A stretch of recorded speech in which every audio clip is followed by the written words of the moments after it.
दोस्तों, आज हम बात करने वाले हैं एक ऐसी घटना के बारे में जो मानवता को शर्मसार कर दी। मानवता के मुंह पे एक काला धब्बा के समान है।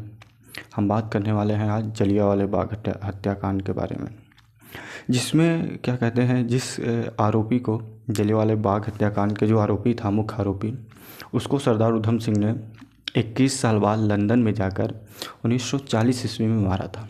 तो ये भी बात करेंगे, क्या जिसे सरदार उधम सिंह ने मारा था वो जलियांवाला बाग हत्याकांड का मुख्य आरोपी जनरल डायल वही था या कोई और था।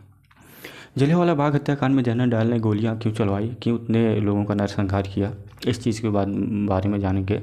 और ये जानेंगे कि वहाँ पर जलियांवाला बाग हत्याकांड में इतने लोग इकट्ठा क्यों हुए थे। ठीक, आइए देखते हैं ये घटना क्या थी।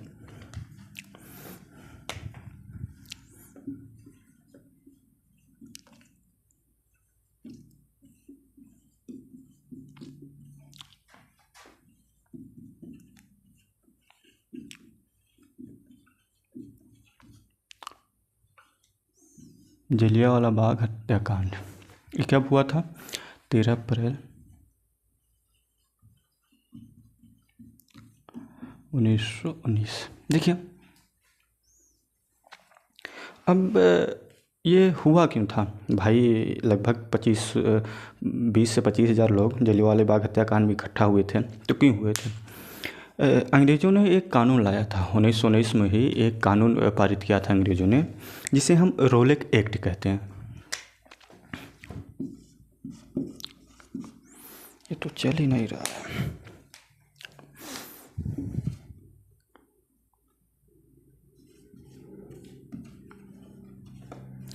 देखिए, ये कानून एक ऐसा कानून था जिसे भारतीयों ने काला कानून कहा। रोलेक एक्ट को काला कानून कहा जाता है।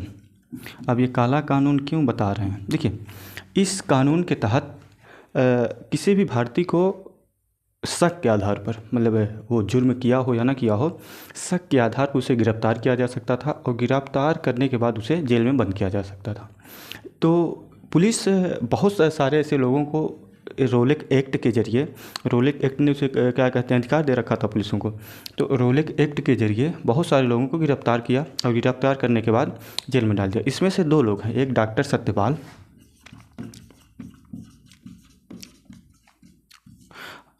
और दूसरे हैं सैफुद्दीन किचलू।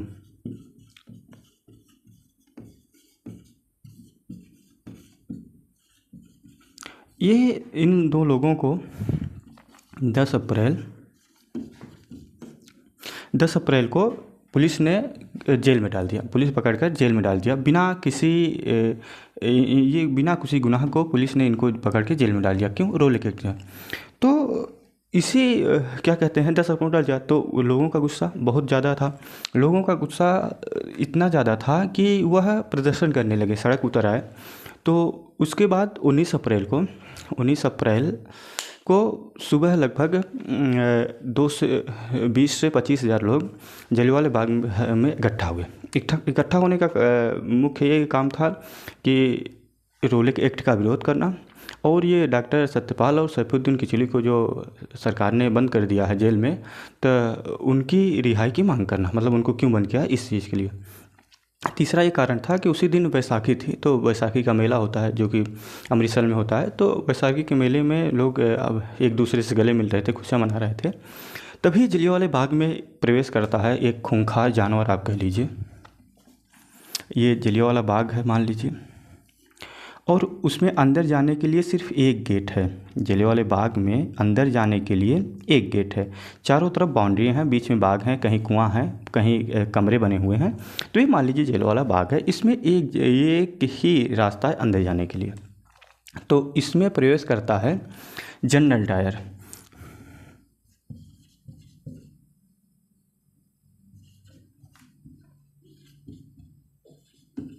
जनरल डायर नाम का एक राक्षस है जो इसमें प्रवेश करता है। अब देखिए, ये जनरल डायर क्या कहते हैं, इसमें प्रवेश किया अपनी तोप और बंदूक सैनिकों को लेकर और यहाँ आ गया। तोप तो लगा दिया इस गेट पर, और सैनिक जो थे, सैनिकों को ऐसे लाइन में खड़ा कर दिया। लोग को यहाँ पर हैं, पब्लिक यहाँ है, पब्लिक के सामने सैनिक ने अपनी अपनी बंदूकें तान दी, बंदूक का मुख लोगों को उस तरफ। और जनरल डायल कुछ बोलता इससे पहले कि लोग वहाँ पर जो इकट्ठा थे वो कुछ समझ पाते कि जनरल डायल यहाँ पर क्यों आया है। ये आखिर में जो सिपाही हैं, सिपाहियों का जो बंदूक का मुँह हमारे तरफ क्यों करवाया, इतना समझने का मौका ही नहीं दिया। कुछ कोई लोग इसको देखे और जनरल डायर को देखे और यहाँ पर जितने लोग बैठे थे सब खड़े हो गए। भाई जैसे हमारे सामने कोई आ जाए तो मैं भी अचंभित हो जाऊँगा ना, खड़ा हो जाऊँगा, भाई क्या बात है, क्यों आया, वो भी बंदूक बंदूक तान दे। तो और डर से तो ये लोग खड़े हो गए। ये लोग कुछ समझ पाते, इतने में जनरल डायर ने सिर्फ एक शब्द कहा, फायर। जनरल डायर के फायर कहते ही जनरल डायर की जो सेना थी वो अंधाधुंध गोलियां बरसाने लगी और पब्लिक में अफरा तफरी मच गई। पब्लिक इससे पहले कुछ समझ पाती कि किधर भागें, किधर जाएं, कहाँ न जाएं। तो इतने में इनकी जो बंदूक से निकली गोली थी वो हर एक मतलब एक एक लोगों को कर को लोगों की सीना छलनी करते गई। अब लगातार 10 मिनट फायरिंग चलने के बाद 1600 राउंड गोलियां दागी गईं। 1600 राउंड गोलियां चली, जिसमें से लगभग सरकार ने मतलब अंग्रेज़ सरकार का आंकड़ा था कि 379 लोग मरे हैं अंग्रेज़ सरकार, लेकिन आंकड़ा कुछ और था, लगभग कम से कम 1000 लोग उसमें मरे थे। और गोलियां 10 मिनट गोलियां चलाने के बाद बंदूक तभी रुकी जब इन सैनिकों की पूरी गोली खत्म हो गई। अगर गोली इनकी 15 मिनट की होती, 12 मिनट की होती, 20 मिनट की होती, आधे घंटे की होती, तो लगभग ये आधे घंटे गोली चलाते रहते।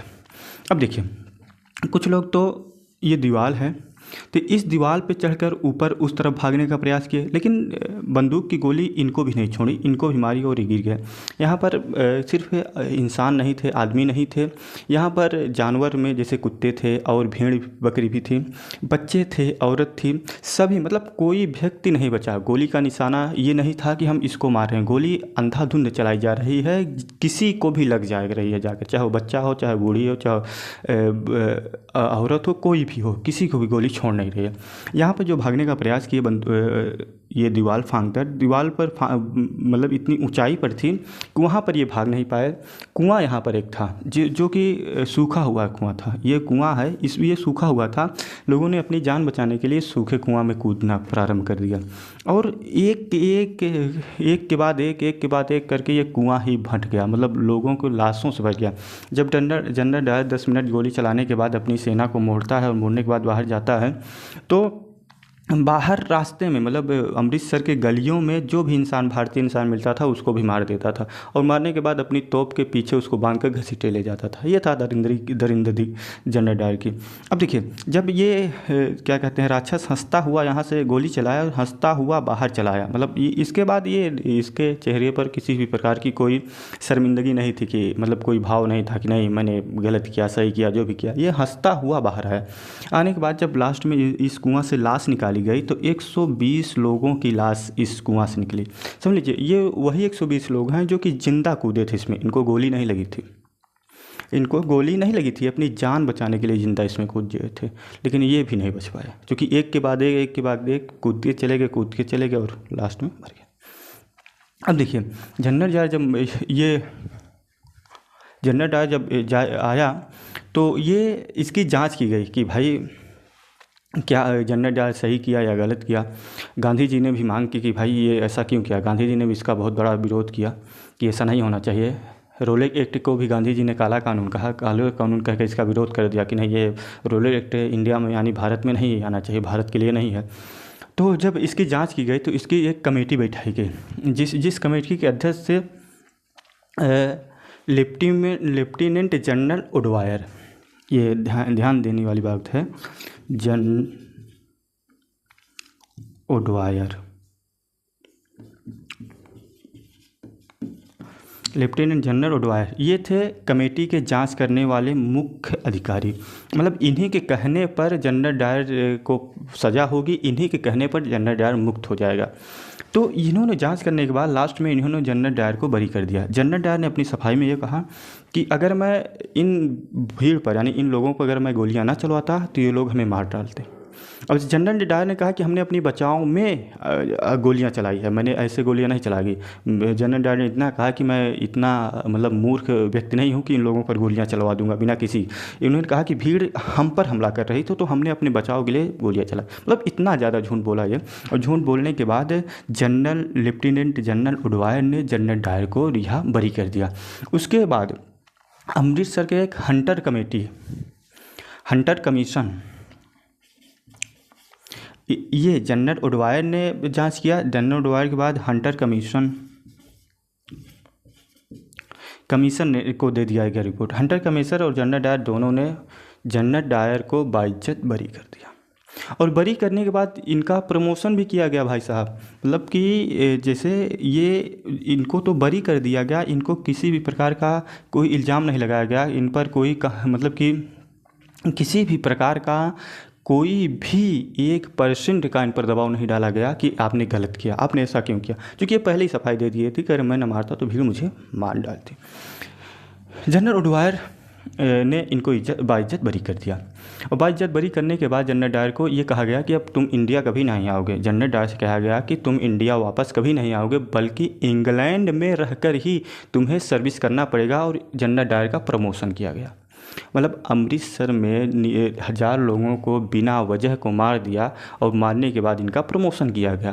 प्रमोशन करने का कारण था कि तुमने ठीक किया मारा। जनरल डायर ने इसीलिए इनका कहा। और यहीं अमृतसर में एक क्रांतिकारी बच जाता है जिसका नाम था सरदार उधम सिंह। अब देखिए, सरदार उधम सिंह, इन्होंने 1940 में लंदन जाकर इस जलियांवाला बाग हत्याकांड का बदला लिया था। आइए इनके बारे में थोड़ा जानते हैं। सरदार उधम सिंह यहीं पर थे जलियांवाला बाग हत्याकांड में। इनका भाग्य देखिए कि इनको एक भी गोली नहीं लगी थी और ये बच गए। जब ये बचे, देखे इतनी लाशें पड़ी हुई, तो इन्होंने एक कसम खाई कि मैं जनरल डायर को छोड़ूंगा नहीं, इसे किसी भी तरीके से मार डालूंगा। और इन्होंने अपना काम करना स्टार्ट किया। तो ये सबसे पहले गदर पार्टी ज्वाइन की। कौन? सरदार उधम सिंह। सरदार उधम सिंह ने सबसे पहले गदर पार्टी ज्वाइन की। वहाँ पर कुछ पैसा इकट्ठा किया। इकट्ठा करने के बाद इनको लगा कि भाई इतने पैसे तो मैं लंदन जा नहीं सकता। तो इन्होंने क्या कहते हैं, बढ़ई का काम किया। मतलब बढ़ई के काम करने के बाद फिर इन्होंने क्या किया, बढ़ई के काम किया, कुछ पैसा इकट्ठा किया। पैसा इकट्ठा करने के बाद ये अमेरिका गए। अमेरिका में इन्होंने होटल में काम किया। अब चूँकि इनके ना तो माता थे ना तो पिता थे, ये क्या कहते हैं, अकेले थे। माता पिता का साया इनको बचपन से ही उठ गया था। तो इन पर किसी प्रकार का कोई बोझ नहीं था, ना तो इन पर कोई साया था। तो इन्होंने सबसे पहले बढ़ई काम किया इंडिया में रहते हुए, फिर अमेरिका गए, अमेरिका में होटलों में काम किया। उसके बाद ये लंदन पहुँचे। अब बात आती है जनरल डायर की। जनरल डायर 1927 में एक बीमारी के चलते मर गया था, इसकी मृत्यु हो गई थी। 1927 में जनरल डायर की मृत्यु हो गई। तो 1940 में उधम सिंह ने किसे मारा? 1940 जब 1927 में इसकी मृत्यु हो जाती है जनरल डायर की बीमारी के चलते, तो 1940 में उधम सिंह ने किसको मारा? तो आइए देखते हैं। तो देखिए, उधम सिंह ने जब अमेरिका पहुंचे, अमेरिका होटल में काम किया। होटल में काम करने के बाद ये पहुंचे लंदन में। 1940 में ये लंदन में पहुंचे। और लंदन में पहुंचने के बाद ये अपने लक्ष्य के एकदम, समझ लीजिए, एकदम ये इनका लक्ष्य है, ये एकदम लक्ष्य के करीब थे। इंडियन एसोसिएशन की एक काउंसिल होने वाली थी लंदन में, जिसमें जनरल उडवायर यानी लेफ्टिनेंट जनरल उडवायर आने वाला था। मुख्य आरोपी तो ये है, मुख्य आरोपी यही है, क्योंकि यही जनरल डायर को बरी किया। तो कमीशन में ये जनरल उडवायर आने वाला था। और सरदार उधम सिंह ने पहले से ही प्लान बनाया था। उन्होंने एक किताब ली और किताब लेने के बाद अपनी जो उनकी राइफल थी, बंदूक थी, उस बंदूक को किताब में काट दिया। मतलब किताब को उस बंदूक के हिसाब से काट दिया, जिसे मैं आपको दिखा पाऊँ।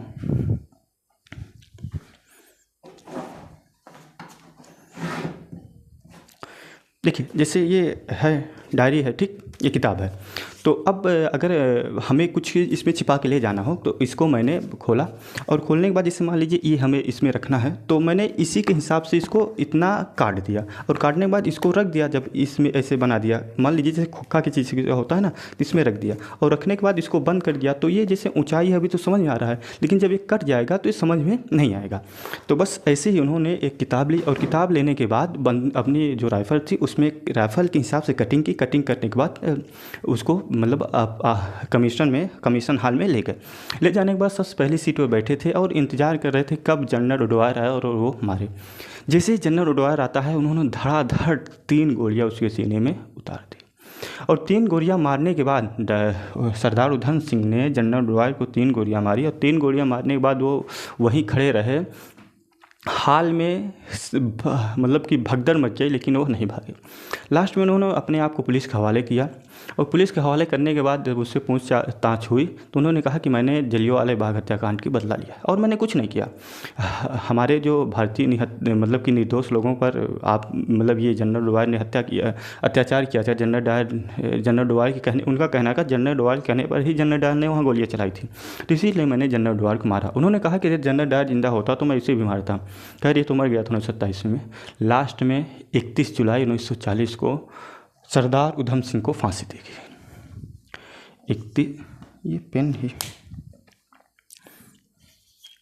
31 जुलाई 1940 को सरदार उधम सिंह को फांसी दी गई और वह इतिहास के पन्नों में हमेशा के लिए अमर हो गए। फिर लास्ट में सरदार उधम सिंह की अस्थियाँ ले आकर ये आपके जलियांवाला बाग में एकदम अच्छे से संजो कर रखी गई। अभी कभी आप जाइए जलियांवाला हत्याकांड तो आपको दिखेगी इन जगहों पर गोलियों के निशान हैं। ये जो कमरे बने हुए हैं यहाँ पर गोलियों के निशान हैं। अस्थियाँ इनकी ऐसे कलश में ले आकर अच्छे से रखी गई जो कि कांच के अंदर बंद है। किसके? अमर शहीद सरदार उधम सिंह का। तो अब देख रहे हैं आप आज़ादी कितनी महंगी है, मतलब कितना ज़्यादा अंग्रेज़ अत्याचार करते थे हम मतलब भारतीयों के ऊपर, तब जाके कहीं आज़ादी मिली। तो ठीक है, तब तक पढ़ते रहिए, मिलते हैं अगले वीडियो में।